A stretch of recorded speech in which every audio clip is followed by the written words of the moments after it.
سلام خدمت همراهان گرامی. امروز می‌خوایم راجع به سرامیک توضیح بدیم. یکی از دوستان تشریف آوردن اینجا راجع به سرامیک سوال‌های متعددی داشتن. می‌خواستم برای شما هم ببینم این سوالا رو دارید و جوابشون رو بدید. سلام جناب. سلام، خیلی خوش اومدید. خواستم فایده سرامیک رو بدونم. در کل بخوایم بگیم سرامیک جلوگیری میکنه از آسیب‌های محیطی.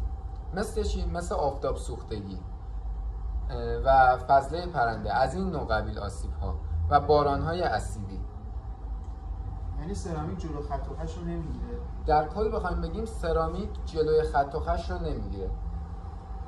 منتها آسیبی که به رنگ وارد میشه، رنگ شما مقاومتش بالاتره و آسیبی که میبینه راحت‌تر از بین میره. یعنی شما الان ماشین سرامیک کنید و اگه خط و خشی بیفته روش، تشریف بیارید اینجا، ما اون خط و خش رو خیلی آسون از بین میبریم، چون رنگ شما مقاوم‌تره و اینکه خطایی که میفته خیلی سطحی تره. ماندگاری سرامیک چجوریه؟ ماندگاری سرامیک بستگی به برندش داره. ما الان مثال بخوام بهتون بگم، برندی که خودمون استفاده میکنیم از برند مفرا لابو کاسمتیکا ایتالیا. این برند 2 ساله داره، 4 ساله داره و 6 ساله داره.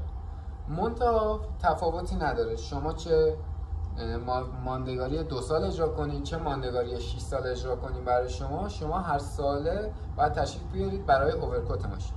حالا اوورکوت ماشین چیه؟ اوورکوت میشه در کل شما الان ماشین رو درجه تحویل میگیرید از ما، سال دیگه تشریف میارید اینجا برای اوورکوت اولیش.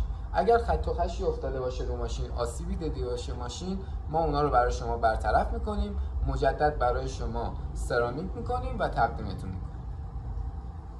جان.